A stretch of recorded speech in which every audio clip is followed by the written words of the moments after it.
Morning మ్యాగజైన్కి స్వాగతం. ప్రముఖ దినపత్రికలో వస్తున్న వార్తలు వెనక జరుగుతున్న పరిణామాలు చూద్దాం. ఈనాడు చూస్తే ఇవాళ దాదాపుగా జేఈఈ ఎగ్జామ్స్కి సంబంధించినటువంటి అడ్వర్టైజ్మెంట్ల పేపర్లన్నీ నిండిపోయినాయి. ఇకపోతే ఇంటింటికి వెళ్ళండి అన్నటువంటి వార్తను ప్రధానంగా హైలైట్ చేశారు. 25 నుంచి ప్రజలను కలవండి, కూటమి ప్రభుత్వం చేసిన అభివృద్ధి సంక్షేమాన్ని వివరించండి, గొడ్డలి party never again, NDA again again నినాదం వినిపించండి. కాకినాడ జిల్లా చామవరంలో పార్టీ నేతలకు చంద్రబాబు దిశానిర్దేశం. అంతకుముందు పేదల సేవలో కార్యక్రమంలో పాల్గొన్న సీఎం. ఉపాధ్యాయ పోస్టుల భర్తీపై అపోహలు సృష్టిస్తున్నారని ధ్వజం. ఆగస్టు 15 నుంచి అన్ని జిల్లాల్లో సంజీవని సేవలు అందిస్తామని వెల్లడి. కూటమి ప్రభుత్వం వచ్చి 2 ఏళ్ళు అయింది. మనం చేసిన అభివృద్ధిని నెరవేర్చిన హామీలను ప్రజలకు తెలియజేయాలి. ఈ నెల 25 నుంచి పార్టీ నాయకులంతా ఇంటింటికి వెళ్ళండి.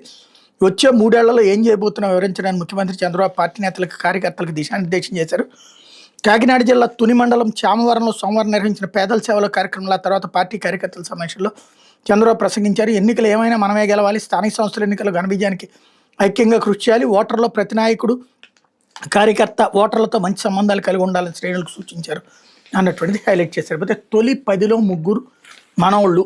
జేఈ అడ్వాన్స్డ్ 4, 5, 9 ర్యాంకులు తెలుగువారివే.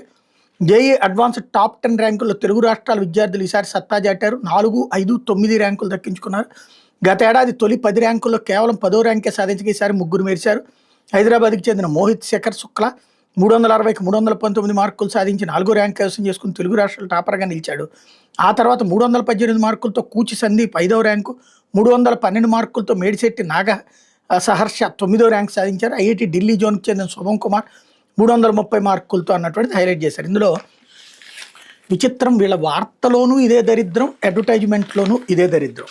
విషయం ఏంటి అంటే చూడడానికి ఇప్పుడు 1 అని ర్యాంక్ కనబడింది కదా, మనీ వీళ్ళు 1 కొట్టేశారు అనుకుంటాం కదా. అసలు విశేషం చూడండి, ఇక్కడ సౌత్ ఇండియా టాపర్ ఎవరు రాసి ఇచ్చారు? ఈ south India topper, north India topper, Andhra topper అంటే వీళ్ళే రాసేస్తారు, వాటిట్లో లెక్కేస్తారు, వీటిట్లో మనదే టాప్ వచ్చింది అన్నటువంటిది. అట్లాగే all India open category rank 4 ఇతనికి వచ్చింది.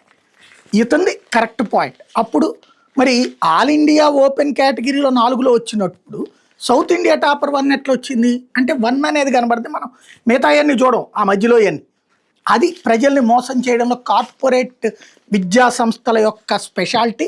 ఇంకోటి ఇదిగో ఆంధ్రప్రదేశ్ విద్యార్థికి 9. ఇందులో ఏంటి special? All India open category, అట్లాగే 10వ ఇది ఇతను all India open category rank. ఈ 3 వేసుకోవచ్చు, 4, 9, 10. కానీ ఒకటేశారు. ఈ ఒకటేంటి? South India topper. ఎట్లా ఇచ్చారు సౌత్ ఇండియా టాపర్ అన్నటువంటిది? వీళ్ళకి ముగ్గురికి 4, 9, 10 రాగా అంటే అంతే. మేము ఎలా కావాలంటే అలాగ ప్రజల్ని మోసగా 1 అని కనమరగానే అబ్బా ఈ ఫస్ట్ ర్యాంక్ వచ్చినటువంటి విద్యా సంస్థరా, మనం దాంట్లో చేరిస్తే మన పిల్లలందరూ ఫస్ట్ ర్యాంక్ వచ్చేస్తారనేటటువంటి ఒక అమాయకపు ప్రజల యొక్క అమాయకత్వాన్ని అడ్డు పెట్టుకుంటున్నారు వీళ్ళు. లేకపోతే మళ్ళీ ఉద్రిక్తం. ఇరాన్పై అమెరికా వైమానిక దాడి, పశ్చిమాసియాలో మళ్ళీ ఉద్రిక్త తలెత్తింది. ఇరాన్లోని రాడార్, డ్రోన్ కేంద్రాల మీద అమెరికా వైమానిక దాడులు చేసింది. ప్రతిగా కువైట్లోని అమెరికా స్థావరాల మీద ఇరాన్ క్షిపణులతో విరుచుకుపడింది. అయితే ఈ దాడులను అడ్డుకున్నామని 2 దేశాలు ప్రకటించుకున్నాయి. మరోవైపు ఇరాక్ వద్ద రవాణా నౌకపై దాడి జరిగింది అన్నటువంటి వార్తలు హైలైట్ చేశారు. అయితే క్రీడా కోటలో అర్హులకే ఉద్యోగాలు ఇచ్చాం, అభ్యర్థుల సర్టిఫికెట్లను వివిధ అంచెల్లో పరీక్షించాం, అసోసియేషన్లు, ఫెడరేషన్లు లేఖలు రాసి ధృవీకరించుకున్నాం. 421 పోస్టులకు నోటిఫికేషన్ ఇస్తే భర్తీ అయింది 382. అవినీతి అవకతవకలకు తావులేదనడానికి ఇదే నిరసన. 2019-20లో గ్రామ వార్డు సచివాలయ ఉద్యోగాల భర్తీకి ఇదే విధానం అనుసరించారు. పర్యాటక, క్రీడలు, యువజన వ్యవహారాల శాఖ ప్రత్యేక ప్రధాన కార్యదర్శి అజయ్ జైన్ స్పష్టీకరణ అన్నటువంటి వార్తని హైలైట్ చేశారు. అదే సందర్భంలో ప్రపంచ పటంలో ఏపీ నిలిచింది అంటూ ఏదైతే లోకేష్ తాజా స్పీచ్, సమర్థ నాయకత్వ నిర్ణయాలు తీసుకోవడంలో వేగం, ఏపీని ప్రపంచ పటంలో నిలిపాయని మంత్రి లోకేష్ పేర్కొన్నారు. అభివృద్ధి కొత్త సరిహద్దుల పేరుతో బ్యాంక్ ఆఫ్ అమెరికా ఆధ్వర్యంలో ముంబైలో నిర్వహించిన ఇండియా కాన్ఫరెన్స్లో 2026లో మంత్రి పాల్గొన్నారు.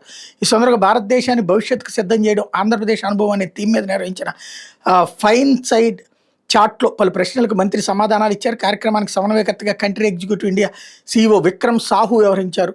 మంత్రి మాట్లాడుతూ కొత్త రాష్ట్రానికి ఏపీ ప్రగతికి 3 కారణాలు ఉన్నాయి. కొత్త నగరాలు నిర్మించడం, ఎకోసిస్టమ్ల సృష్టిలో చంద్రబాబుకు ఉన్న అనుభవం మొదటి కారణం, స్పీడ్ ఆఫ్ డూయింగ్ బిజినెస్ రెండోది, విశాఖ గూగుల్ డేటా సెంటర్ తీసుకొచ్చాం, ఆర్సిఆర్ మిత్తల్ ప్రాజెక్టు 15 నెలల్లో ప్రారంభించగలిగాం, ఏపీలో ఉన్న డబుల్ ఇంజిన్ బుల్లెట్ ట్రైన్ సర్కార్ మూడోది అని పేర్కొన్నారు. లోకేష్ ప్రస్తావించారు అన్నటువంటి అంశాలని ఇక్కడ హైలైట్ చేశారు.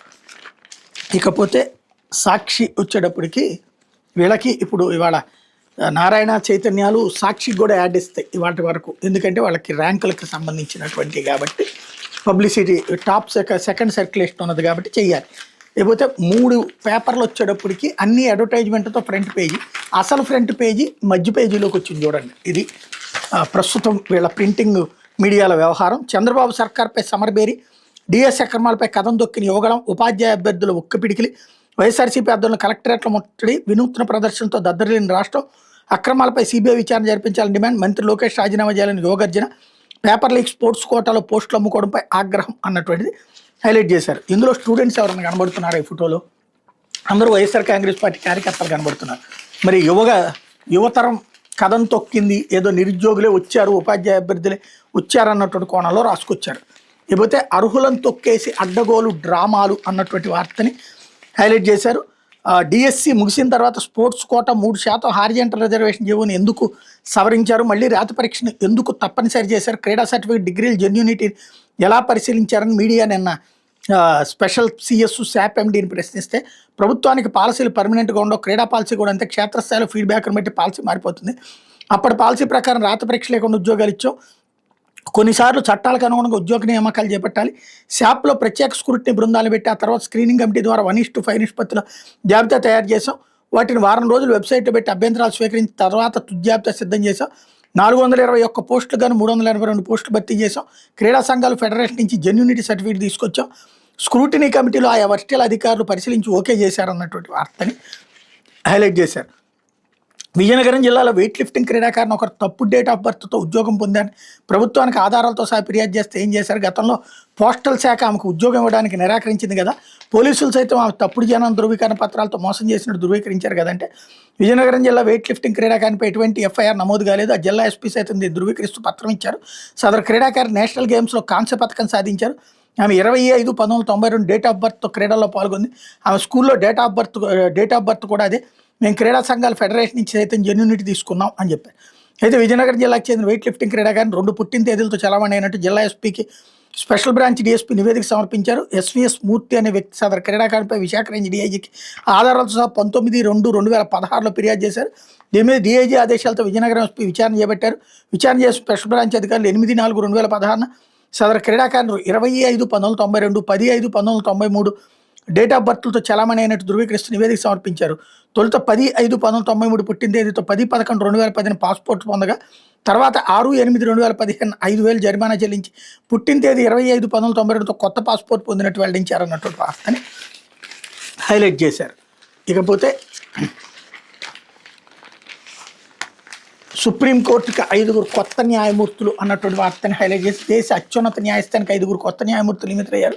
సుప్రీంకోర్టు సీనియర్ న్యాయవాది విఎస్ మోహన, బాంబే హైకోర్టు ప్రధాన న్యాయమూర్తి జస్టిస్ చంద్రశేఖర్, పంజాబ్ హర్యానా హైకోర్టు ప్రధాన న్యాయమూర్తి జస్టిస్ సి నాగు, మధ్యప్రదేశ్ హైకోర్టు ప్రధాన న్యాయమూర్తి జస్టిస్ సంజీవ్ సబ్చిదేవ, జమ్మూ కాశ్మీర్ లడాక్ హైకోర్టు ప్రధాన న్యాయమూర్తి జస్టిస్ అరుణ్ పల్లి సుప్రీంకోర్టు న్యాయమూర్తులకు పదవి బాధ్యతలు చేపట్టనున్నారు. ఈ మేరకు కేంద్ర న్యాయశాఖ ఆదేశాలు జారీ చేసింది. దీంతో సుప్రీంకోర్టు న్యాయమూర్తుల మొత్తం సంఖ్య 37కు చేరుకోనుంది అన్నటువంటి వార్తని హైలైట్ చేశారు. లేకపోతే వాణిజ్య ఎల్పిజి ధర ₹42 పెంపు, దీంతో ఇప్పుడు ఢిల్లీలో 19 కేజీల సిలిండర్ ధర ₹3,113కి చేరిక అన్నటువంటి వార్తని హైలైట్ చేశారు. లేకపోతే రాజ్యసభ ఎన్నికలకి నోటిఫికేషన్ అన్నటువంటి వార్తని హైలైట్ చేసింది. ఏపీ సహా పలు రాష్ట్రాల్లో 27 రాజ్యసభ స్థానాలకు ఎన్నికలు దీంట్లో నామినేషన్ల స్వీకరణ జూన్ 1 నుంచి 8 వరకు, నామినేషన్ల పరిశీలన జూన్ 9, ఉపసంహరణ గడువు జూన్ 11, పోలింగ్ జూన్ 18, ఓట్ల లెక్కింపు అదే రోజు సాయంత్రం 5 గంటలకి. సాధారణంగా పోటీ ఏం లేదు కాబట్టి ఏకగ్రీవంగా ఎన్నిక అయిపోతుంది, జూన్ 18కే తేలిపోతుంది. లేకపోతే జమిలీ ఎన్నికలకు 2 దశల వ్యూహం. తొలి విడతగా 2029లో లోక్సభతో పాటు 20 రాష్ట్రాల అసెంబ్లీలకు ఒకేసారి పోలింగ్. 2030 నాటికి దేశవ్యాప్తంగా ఉమ్మడి ఎన్నికల ప్రక్రియ పూర్తికి ప్రణాళిక, పలు అసెంబ్లీల పదవీకాలం పెంపు కుదింపు అన్నటువంటి వార్తని హైలైట్ చేశారు. ఇకపోతే ఆంధ్రజ్యోతి వచ్చేటప్పటికి మీ ఆటలు సాగనివ్వం అన్నటువంటి వార్తని హైలైట్ చేశారు. గొడ్డలి పార్టీ జీవితమంతా నాటకమే, నంద్యాలలో వైఎస్ విగ్రహ ధ్వంసంలో రాజకీయం క్షణాల్లో నిందితులు పట్టుకున్నాం, అతను వైసీపీ కార్యకర్త, ఆ విషయం జగన్ మీడియా ఎందుకు రాయలేదు, కూటమి ప్రభుత్వ అభివృద్ధితో వైసీపీలో ఫ్రస్ట్రేషన్, ఒక్క జాబ్ క్యాలెండర్ అమలు చేయని వైసీపీ, మేము మెగా డిఎస్సీ ఇస్తే దానిపై నానాయాగి 23 నెలల్లో 23 లక్షల కోట్ల పెట్టుబడులు, ఆగస్టు 15 నుంచి సంజీవని పథకం అమలు, తుని పేదల సేవలో ప్రజల సభలో చంద్రబాబు వెల్లడి అన్నటువంటి వార్తని హైలైట్ చేశారు. పింఛన్ డబ్బులు ఇంటింటికి వెళ్ళి స్వయంగా ఇస్తే ఆనందం వేరు, నేను కూడా బటన్ నొక్కి పింఛన్ డబ్బులు ఇవ్వచ్చు, బటన్ నొక్కితే ఆనందం ఉండదు, పైశాచిక ఆనందమే ఉంటుంది. పింఛన్ డబ్బులు పేదలు వరుసగా 2 నెలలు తీసుకోబోతే 3వ నెల కూడా కల్పిస్తున్నాం, ఈ నెల లేదంటే వచ్చే నెలలో తల్లికి వందనం డబ్బులు జమ చేస్తాం అన్నటువంటిది హైలైట్ చేశారు. అందుకే బటన్ నొక్కినటువంటిది జగన్మోహన్ రెడ్డి ఆ రోజున వాలంటీర్ ఇంటింటికే కదా ఇచ్చింది, అంతకుముందు తెలుగుదేశం పార్టీ ఇంటింటికి ఎప్పుడు వెళ్ళి ఇచ్చింది. ఇంకోటి ఇప్పుడు కూడా ఇంటింటికి వెళ్ళి ఇవ్వట్లేదే, చంద్రబాబు గారు మంత్రి ఒకసారి మాత్రమే ఇంటికి వెళ్ళి వస్తారు, మిగతా వాళ్ళందరూ రోడ్డు మీదనే కదా కూర్చోబెట్టిస్తుంది. ఇదివరకు ఇంటికి వెళ్ళి ఇచ్చేదాన్ని ఆ సంతృప్తిని పొందారు అప్పుడు. కాకపోతే అది నాయకులు పంపించలేదు జగన్మోహన్ రెడ్డి, రాజకీయం చేయలేదు ప్రతి నెలా కూడా. ఇప్పుడు మనం చేస్తున్నది రాజకీయం, అది తేడా.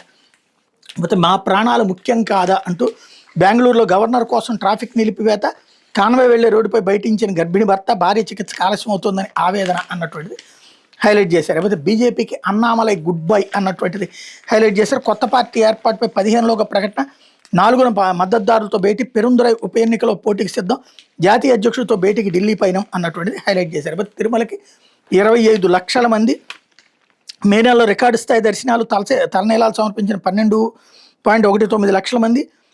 లేకపోతే మేలో 3037 కోట్ల నికర జిఎస్టీ వసూలు అన్నటువంటిది హైలైట్ చేశారు. లేకపోతే బస్సు ఎక్కి ప్రజల వద్దకు వెళ్తా అంటూ క్షేత్రస్థాయిలో ఏం జరుగుతుందో తెలుసుకుంటా, స్థానిక ఎన్నికల ఓట్ల శాతం పెరగాలి, తుని నియోజకవర్గం కార్యకర్తలకు సీఎం దేశం, గురుకులాల్లోనూ 62 ఏళ్లకు రిటైర్మెంట్ ప్రతిపాదనకు సీఎం చంద్రబాబు ఆమోదం అన్నటువంటిది హైలైట్ చేశారు. లేకపోతే వాణిజ్య సిలిండర్ ధరపై మళ్లీ బాధలు ఇక్కడ కూడా హైలైట్ చేశారు.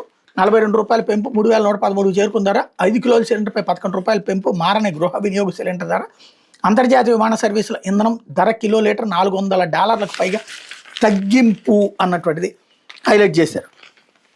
లేకపోతే 6న భారత్ కాక్రోచ్ అధినేత ఢిల్లీలో నీట్ నిరసనలో పాల్గొంటానన్న అభిజిత్ దీప్కే, కాక్రోచ్ జనతా పార్టీ వ్యవస్థాపక నేత అభిజిత్ దీప్కే భారత్కు వస్తున్నారు, నీట్ పరీక్షా పత్రాలు లీకేజీ వ్యతిరేకంగా ప్రత్యక్ష పోరాటాలకు దిగుతాయని కేంద్ర విద్యా మంత్రి ధర్మేంద్ర ప్రధాన్ రాజీనామా కోరుతూ ఢిల్లీ జంతర్ మంతర్ వద్ద శాంతియుత ఆందోళన కార్యక్రమాన్ని నెల 6న ప్రారంభిస్తామని ప్రకటించారు.